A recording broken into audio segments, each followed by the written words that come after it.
क्या आप जानते हैं कि ऑप्शन बायर्स का दुश्मन कौन है और दोस्त कौन है? तो आज के इस वीडियो में हम लोग जानेंगे ऑप्शन बायर का दोस्त कौन है और दुश्मन कौन है। अगर आप इस बात को अच्छे से जान जाएंगे, यानी कि सिंपल सी बात है कि आपको पता रहेगा ये मेरे दोस्त है और ये मेरे दुश्मन, तो कहीं ना कहीं ट्रेडिंग बहुत आसान हो जाएगी। बहुत आसान भाषा में आपको समझाने वाला हूं। आपको करना इतना है कि वीडियो को शुरू से लेके अंत तक देखिए, पूरा देखिए, बिना स्किप करे देखिए, ताकि आपको चीजें क्लियर हो जाए। और याद रखिएगा, ये वीडियो आपने अगर पूरा देखा तो एज एन ऑप्शन बायर कुछ डिसिप्लिन और ऐड हो जाएंगे आपके डायरी में। क्योंकि आप इस चैनल पे आए हैं तो मैं हमेशा डिसिप्लिन की बात करता हूं। देखो, जब तक आप एक डिसिप्लिन की बुक नहीं बनाओगे और उस पर काम नहीं करोगे, नए एड ऑन नहीं करोगे, गलतियां होती रहेगी। जब हम काम करते हैं तो गलतियां होती रहती है। आज आपने देखा कि मार्केट जो है वो पूरी तरह से साइडवेज रहा, तो इस वजह से मैंने आप लोगों के लिए आज का टॉपिक निकाला है कि ऑप्शन बायर का दुश्मन कौन और दोस्त कौन। तो चलो शुरू करते हैं। गाइस, एक बार फिर से आप सभी का बहुत बहुत स्वागत है एक और लर्निंग वीडियो में।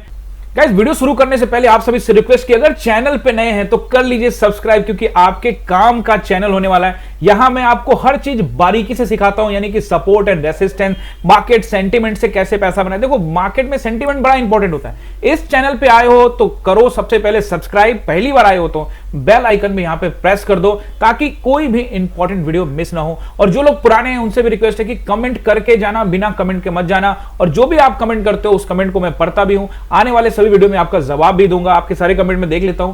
फ्री टाइम के अंदर में उसको मैं देख के समझ के उसके ऊपर वीडियो भी बनाने का सोच रहा हूं। और जल्द ही आप लोगों के सामने में एक ETF का वीडियो भी आने वाला है। तो जो लोग पुराने हैं, जो पहले से सब्सक्राइब कर रखे हैं, ताकि लोग नए जो आते हैं उनको कुछ सीखने को मिले, ये वीडियो कई लोगों तक पहुंचे, ये चैनल लोगों तक पहुंचे, जिससे उनको मदद मिले ऑप्शन बायर में। अगर आपको लगता है जो पुराने हैं तो प्लीज कमेंट करेगा, जिससे नए लोग आए, पढ़ें और आपके कमेंट के हिसाब से डिसीजन ले सके कि इस चैनल को सब्सक्राइब करना चाहिए या नहीं। बाकी वीडियो देखने के बाद आप खुद डिसाइड करने वाले हैं। अब यहां पे हम लोग देखेंगे कि ऑप्शन बायर का दुश्मन और दोस्त को कैसे पहचाने और कैसे उस पर काम करें। सबसे पहले तो ये देखो कि ऑप्शन बायर के पास क्या है, क्या क्या चीजें हैं जिसकी मदद उसको मिलती है। जिन जिन लोगों ने, यानी कि जिन जिन चीजों की वजह से आपको मदद मिलेगी वो आपका दोस्त हो जाएगा, और जो आपको हमेशा नुकसान पहुंचाता है वो आपका हो जाएगा दुश्मन। ठीक है ना? तो आप देखिए, आज का मार्केट को सबसे पहले हम लोग 5 मिनट के टाइम फ्रेम में देखेंगे। आज 5 मिनट के टाइम फ्रेम में आप देखोगे, आज चूंकि सेंसेक्स की एक्सपायरी थी और उसके बाद आप मार्केट देखिए कहां मार्केट गया।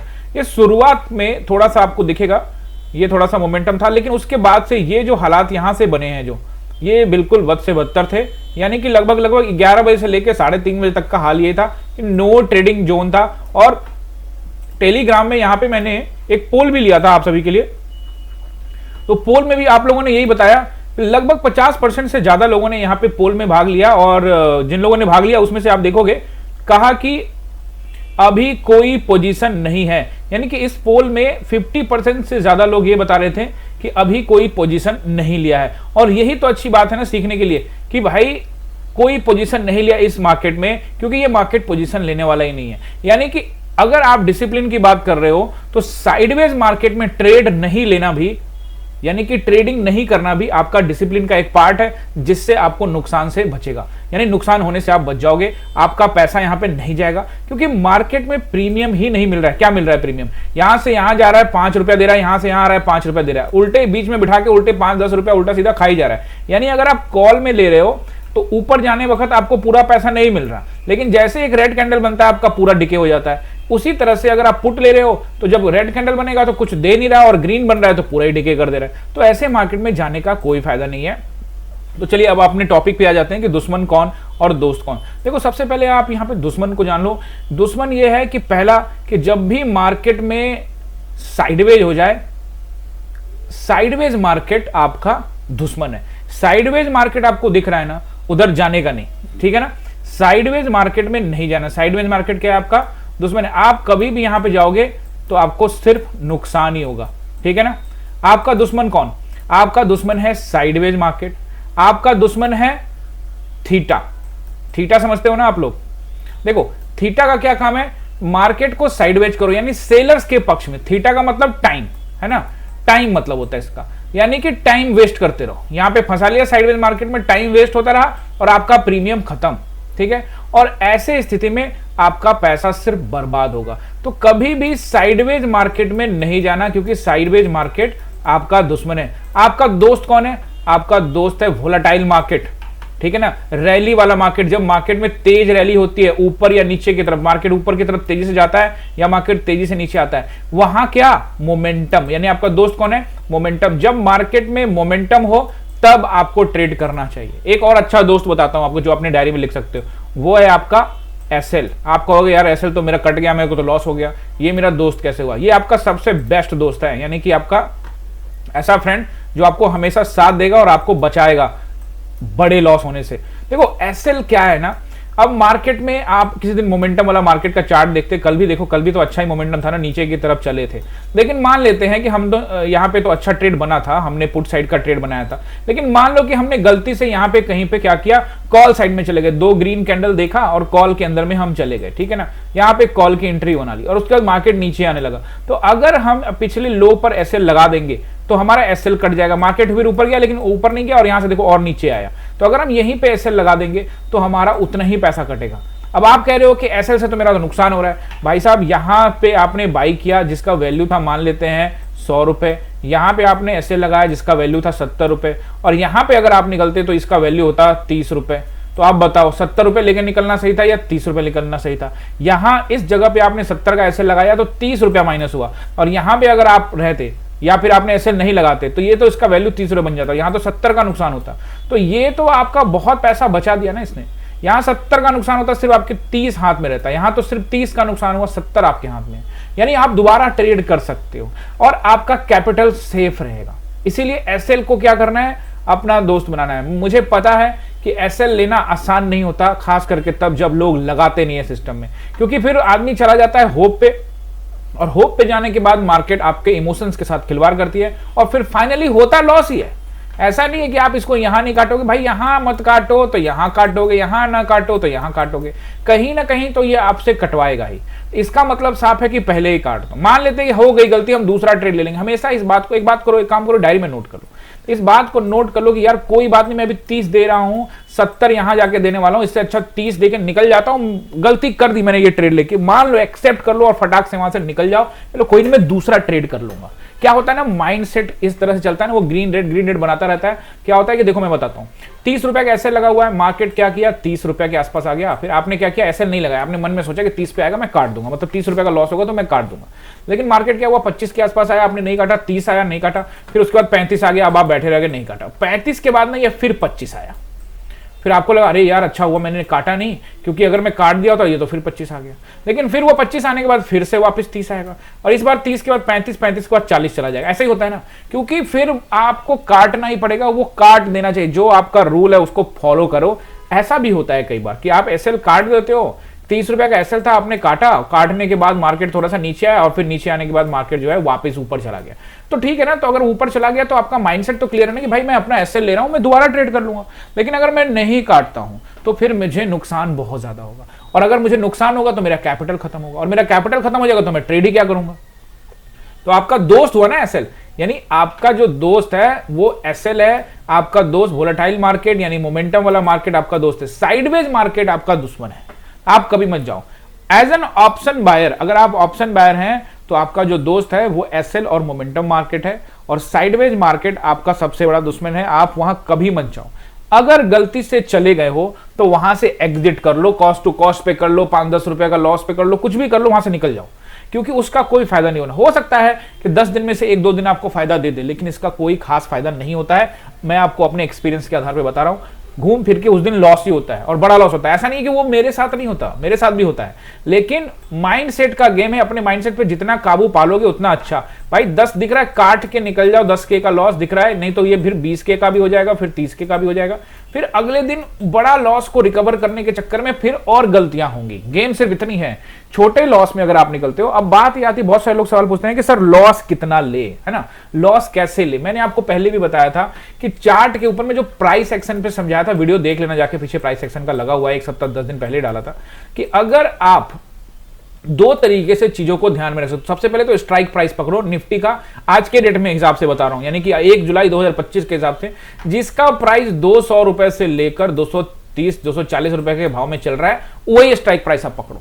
आज के हिसाब से मैं बता रहा हूं। ओवरऑल अगर मैं समझाना चाहूं तो स्ट्राइक प्राइस सिलेक्शन का वीडियो मैंने ऑलरेडी इंट्रिंसिक वैल्यू करके डाला हुआ है, आप चाहो तो जाके चेक कर सकते हो यूट्यूब चैनल पे। तो 200 से लेके 240 रुपए का भाव चल रहा है, 200-250 रुपए का भाव चल रहा है ना, वो वाला स्ट्राइक प्राइस आप पकड़ने की कोशिश करो। अदरवाइज स्ट्राइक प्राइस को कौन सा पकड़ना है वो मैं ऑलरेडी वीडियो डाल चुका हूं, सिंपली यहां पे एग्जांपल के रूप में आपको समझाया।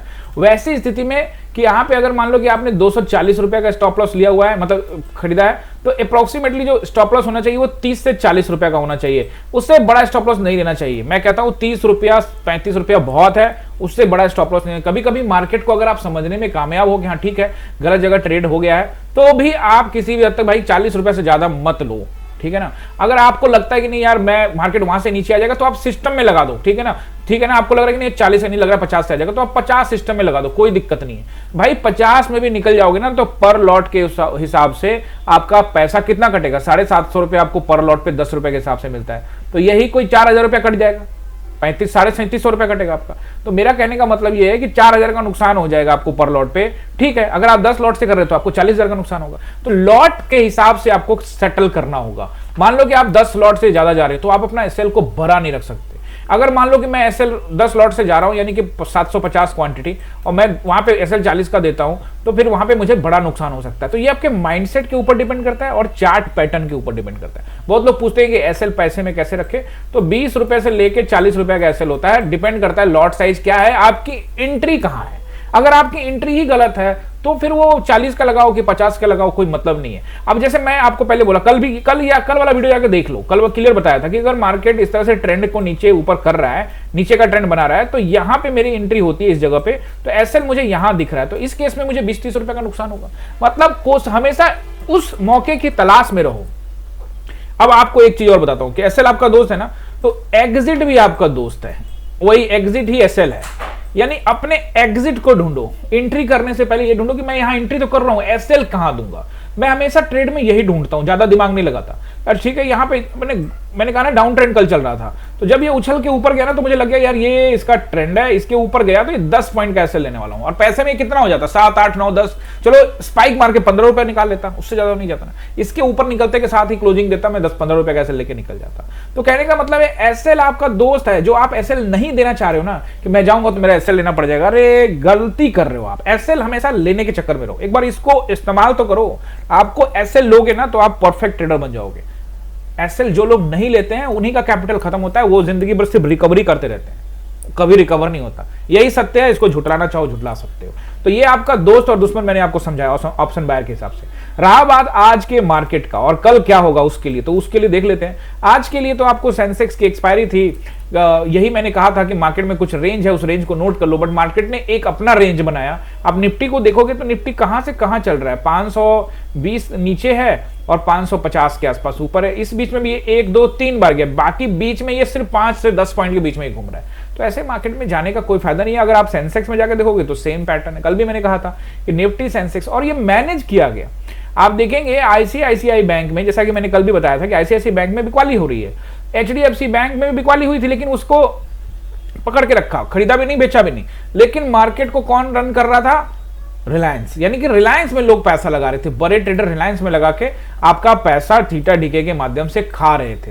इन्हीं चीजों को आपको समझना है। जब तक आप इस चीजों को समझोगे नहीं तो फिर आपको यहाँ पे पैसा बनेगा नहीं। घूम फिर के सिर्फ इतनी बात है कि अगर मैं रोज ट्रेडिंग करूं तो उसका कोई फायदा नहीं है। ऐसा नहीं है कि आपने आज ट्रेड किया, आपने गलती कर दी, एसएल हो गया, कोई बात नहीं, एसएल दे दो, कोई दिक्कत नहीं। एक एसएल दे दो, आप खुश रहोगे। बड़े लॉस से फिर आपका माइंडसेट रात भर सोएंगे नहीं, फिर अगले दिन भी दिमाग में रहेगा जल्दी उल्टा सीधा ट्रेड करेंगे, 9:15 में ही कर देंगे। जो कि मैं कल आपको हमेशा समझा के गया था कि मैं 9:30 के बाद ही ट्रेड में एंट्री लेने का सोचता हूं, पहले मार्केट को देखता हूं। आज 1-2 एंट्री थी, लेकिन कुछ बड़ा प्रॉफिट नहीं है, सिर्फ 10 रुपए 15 रुपए का प्रॉफिट है। वो ग्रुप में डाला हुआ है, वो आपको मिल जाएगा वहां पे स्क्रीनशॉट, ठीक है ना। तो आप देख ही रहे हो ना, मोमेंटम ही नहीं है तो उसमें क्या ही मिलेगा यार, कुछ नहीं मिलना था। अब यहां पे आप लोग देख लीजिए सबसे पहले बैंक निफ्टी का। कल बैंक निफ्टी किस तरह से कामकाज करेगी, पहला सपोर्ट एंड रेसिस्टेंस नोट करिए। देखिए बैंक निफ्टी को अगर आप देखोगे तो 57,400 के आसपास में कहीं ना कहीं बंद हुआ है। कल भी मैंने आपको बता के गया था, घूम फिर के आज तो कुछ बताने लगा वही कि सेम टू सेम वही है। 57,500 के आसपास का एरिया, यानी कि 527 का एरिया पहला रेसिस्टेंस रहेगा। दूसरा रेसिस्टेंस जो यहां पे रहेगा वो रहेगा 57,000, यानी कि 57,727 से लेके 80 तक का एरिया। और फिर उसके बाद मार्केट में अगर रैली का कुछ संभावना बनता है तो फिर 58,000 का नंबर भी आप नोट करके रख सकते हैं। ओके, पहला सपोर्ट जो मुझे यहां पे दिख रहा है वो रहेगा 57,300 के आसपास का एरिया, 57,300 के आसपास का एरिया। दूसरा रहेगा 57,150 से लेके 250 तक का एरिया, और फिर उसके बाद राउंड नंबर रहेगा 57,000 का, यानी कि 57,000 का। और उसके नीचे जाता है तो आप वो भी नोट करके रख सकते हो 56,700 तक का एरिया, अगर गिरावट देखने को मिलती है तब। फिलहाल बैंक में जिस तरह से खरीदारी हुई है, आज देखो बचाया गया, बेसिकली आज तो एक्सपायरी थी सेंसेक्स का, ऐसा लगा मार्केट को गिरने से बचाया जा रहा है। बाकी कल देखेंगे कल किस तरह से, जैसा मैंने पहले भी कहा था आपको कि ये जो वीक है वो बहुत अहम होने वाला है। अब आप देखेंगे यहाँ पे ध्यान से समझिए, मार्केट में कैंडल स्टिक्स भी समझाऊंगा यहाँ पे। मैंने आपको कहा था कि ये वीरवार को ही बताया था कि ये कैंडल के बाद हो सकता है कि आपको कुछ दिन मार्केट इधर ही नजर आए, तो 3 दिन तो इसने यहीं पे निकाल दिए। तो अब ये वापस से फिर से मार्केट एक जोन बना रहा है और इस जोन को फिर से ब्रेकआउट करेगा तब, ठीक है ना। अब यहाँ पे निफ्टी में क्या दिख रहा है, कैंडल स्टिक्स देख के देखो, कैंडल स्टिक्स को देख के अगर यही स्टार कैंडल जो बना है यहाँ पे डोजी कैंडल, अगर ये थोड़ा सा नीचे बन गया होता तो फिर यहां से एक और कैंडल ऊपर जाने की संभावना बनती, लेकिन अभी चूंकि चार्ट के ऊपरी हिस्से में है तो ये कहना अभी थोड़ा सा मुश्किल है। लेकिन मैं आपको आईसीआईसी की तरफ ध्यान लेके जाना चाहता हूं। देखो आईसीआईसी को लेके मैंने कल भी कहा था कि जोन टू जोन काम कर रहा है, जोन के ऊपरी हिस्से में गया, वापिस जोन के निचले हिस्से में आया, ठीक है ना। तो सबसे इंपॉर्टेंट क्या है, आईसीआईसी बैंक में अगर बिकवाली बढ़ती है तो फिर बाजार साइडवेज होने की कोशिश करेगा, क्योंकि फिर लोग क्या रिलायंस में पैसा डाल डाल के और एचडीएफसी में पैसा डाल डाल के मार्केट को ऊपर नीचे करेंगे, ऐसा ही कर रहे हैं ना। लेकिन शायद देखते हैं कल क्या होता है। ये फिलहाल मेजर कंपोनेंट में तो आज तो चूंकि एक्सपायरी थी तो इसलिए उसको उस हिसाब से घुमा रहे थे मार्केट को। अब कल देखने वाली बात क्या होगी, थोड़ा सा एज तो नीचे की तरफ है, बावजूद मैं आपको फिर से कह दूं कि जब तक मार्केट 460 को नहीं तोड़ता है ना, 400 वाला नंबर 25,400, तब तक फिलहाल नीचे का एज नहीं रखेंगे। और नीचे आ भी जाएगा तो मैंने आपको यह भी बता रखा है कि 25,200 फिर और अच्छा एक सपोर्ट यहां पे देखने को मिलेगा। पहला रेसिस्टेंस रहेगा गाइस, पहला रेसिस्टेंस रहेगा यहां पे 25,540 पे मार्केट क्लोज हुआ है, तो पहला रहेगा 25,560 का, दूसरा रहेगा 600 का 25,600, और तीसरा रेसिस्टेंस रहेगा 25,660 का, ठीक है ना। ये 3 मेजर रेसिस्टेंस रहेंगे।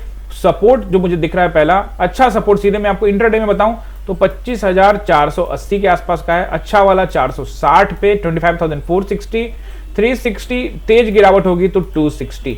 यही फिलहाल रेंज है मार्केट का। जब तक अब एक नया रेंज बना रहा है, भैया नया रेंज को ब्रेक करेगा तो तेजी से मार्केट नीचे के लिए आ सकता है। यानी कि ये कैंडल, ये जो रेड कैंडल यानी जो कल का कैंडल है, उसके निचले स्तर को अगर ब्रेक करता है तो मार्केट नीचे आ सकता है। बहरहाल देखेंगे कि बाजार में किस तरह से। और मैं आपको पहले बता चुका हूं कि स्टॉक्स के ऊपर में नियमित रूप से अपना इन्वेस्टमेंट जारी रखिए। मार्केट का काम है ऊपर नीचे जाना, आपको संयमित रूप से इन्वेस्टमेंट करना है, बस इतना ही करना है, ज्यादा दिमाग नहीं लगाना है। आई होप कि आपने एंजॉय किया होगा, सपोर्ट एंड रेसिस्टेंस को नोट कर लिया है। अगर कर लिया है तो करिए लाइक, दोस्तों के साथ शेयर करिए, कमेंट जरूर करके जाइएगा। आप सभी का कमेंट मैं पढ़ता भी हूं, उसके जवाब भी देता हूं। आने वाले कई वीडियो जो आते रहेंगे उसमें आपके कई कमेंट मैंने देखे, उसका जवाब भी जरूर दूंगा। तब तक के लिए बहुत बहुत धन्यवाद।